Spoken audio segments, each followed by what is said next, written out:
हम बात कर रहे हैं आज आईपीसी, सीआरपीसी और इंडियन एविडेंस को जो रिपील करने की बात की गई है, यानी उसको सिरे से हटाने के लिए और उसे ख़त्म करने के लिए जो 3 बिल पार्लियामेंट में पेश किया गया, यानी साक्ष्य विधि और नागरिक सुरक्षा की बिल जो तीनों आए हैं आईपीसी, सीआरपीसी और एविडेंस को रिप्लेस करने के लिए, इसकी ज़रूरत क्या है और इसके लिए क्या क्या चीज़ें होनी चाहिए। अभी इस पे लगातार डिबेट चल रहा है और माननीय सुप्रीम कोर्ट के सीनियर वकील श्री अरविंद दत्तर द्वारा ये कहा गया कि तीनों बिल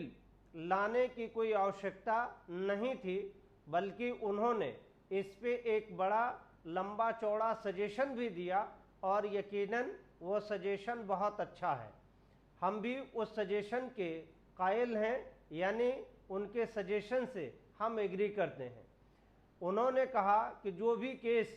सुप्रीम कोर्ट में फाइल होती है या हाई कोर्ट में फाइल हो या उसमें ट्रायल कोर्ट में फाइल हो,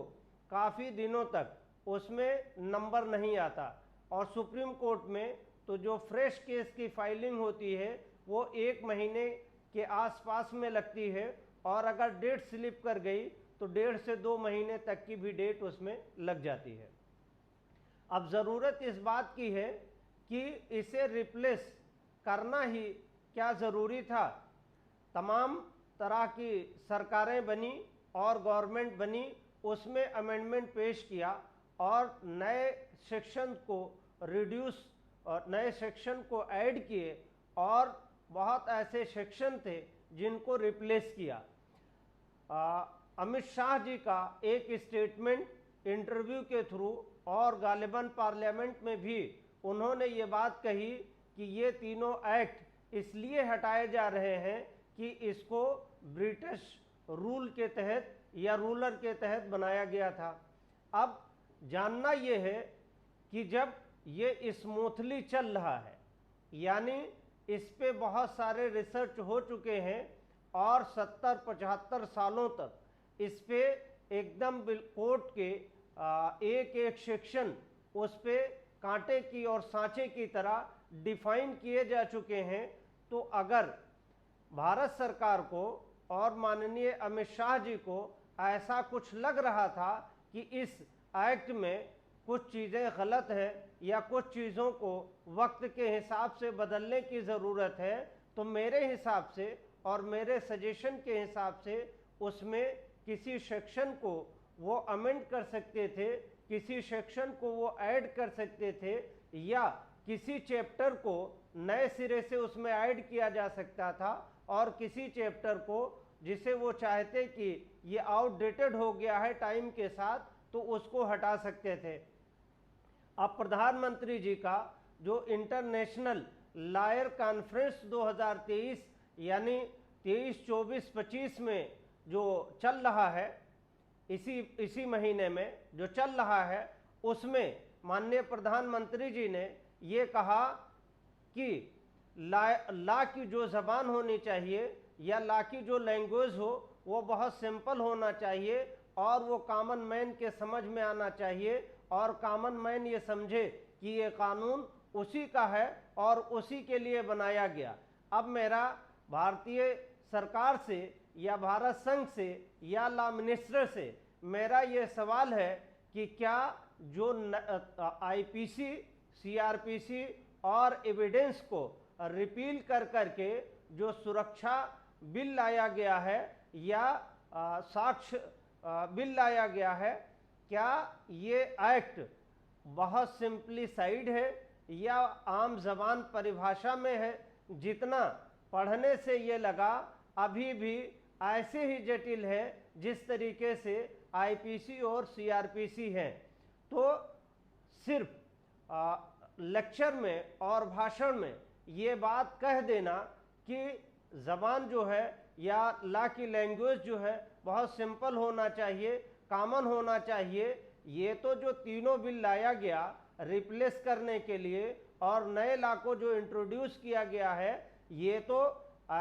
इन्हीं के सरकार द्वारा लाई गई है, इन्हीं के मिनिस्टर्स के द्वारा लाई गई है, इन्हीं के कैबिनेट्स के द्वारा लाई गई है। लेकिन माननीय प्रधानमंत्री जी बार काउंसिल ऑफ इंडिया के प्रोग्राम में ये कहते हैं कि लॉ को बहुत सिंपल होना चाहिए, बहुत सिंप्लीसाइड होना चाहिए, ताकि आम नागरिक वहां तक पहुंच सकें और उस पे काम कर सकें। लेकिन जब ये एक्ट बनाने पे आते हैं, जब ये रूल बनाने पे आते हैं, तो इनके द्वारा कही हुई बात में और बनाई गई लॉ में और लाई गई नियम में, दोनों में जमीन आसमान का अंतर होता है और बहुत अंतराल होता है, जैसा कि लगातार देखा जा रहा है। अब बात करते हैं कि जब आईपीसी, सीआरपीसी और एविडेंस एकदम टेस्टेड लॉ है और उस पे समय समय पे अमेंडमेंट होता रहा है, तो ज़्यादा से ज़्यादा किसी चैप्टर में ऐड करना चाहिए, रिमूव करना चाहिए, और कुछ चीज़ें अगर लगती हैं तो उसको लॉ कमीशंस के थ्रू से सजेशंस मांग कर करके उसमें ऐड और रिमूवल हो सकता था। यानी पार्ट पे पूरी तरह से आईपीसी, सीआरपीसी और एविडेंस को रिमूव करना या रिप्लेस करना ये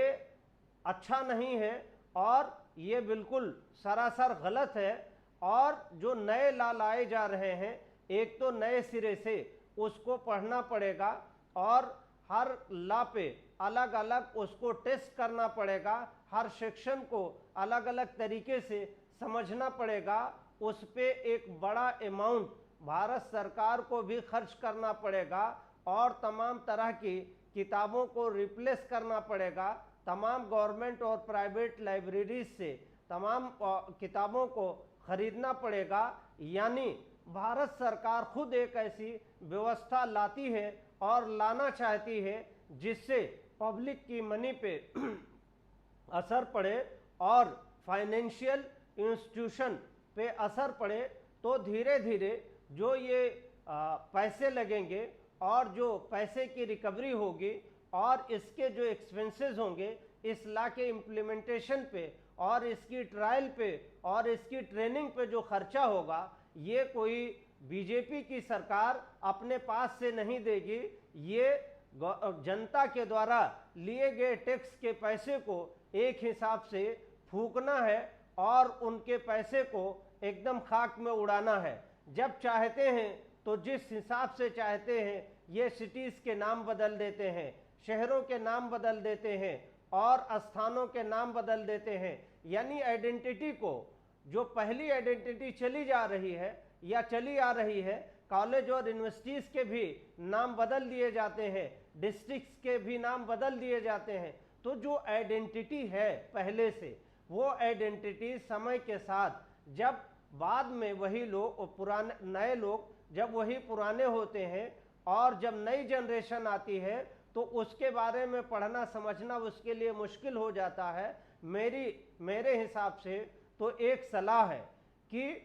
माननीय भारत सरकार और जो इनके लॉ मिनिस्टर हैं माननीय श्री अमित शाह जी, आपको ये चाहिए कि एक्ट बनाइए, बिल्कुल बनाना चाहिए, लेकिन जो चीज़ें पब्लिक के पैसे का मिसयूज हो रही हैं, यानी ऐसी कुर्सियों पे बैठ के जनता के पैसे को एकदम हवा में उड़ाना और उसको गलत तरीके से मिसयूज करके एक्ट और वो लाना, यानी जनता और पब्लिक से ओपिनियन ना लेना, डायरेक्ट उस लॉ को रिप्लेस कर देना, कितना बड़ा नुकसान होगा, यानी कितने बड़े फाइनेंस की ज़रूरत पड़ेगी। ऐसे तमाम सिटीज़ के नाम बदले जाते हैं, उन सिटीज़ पे जैसे इलाहाबाद को प्रयागराज किया, अब प्रयागराज करने के लिए कितने डिपार्टमेंट में बदलना पड़ेगा। यूनिवर्सिटीज़ के नाम बदलेंगे, कॉलेज के नाम बदलेंगे,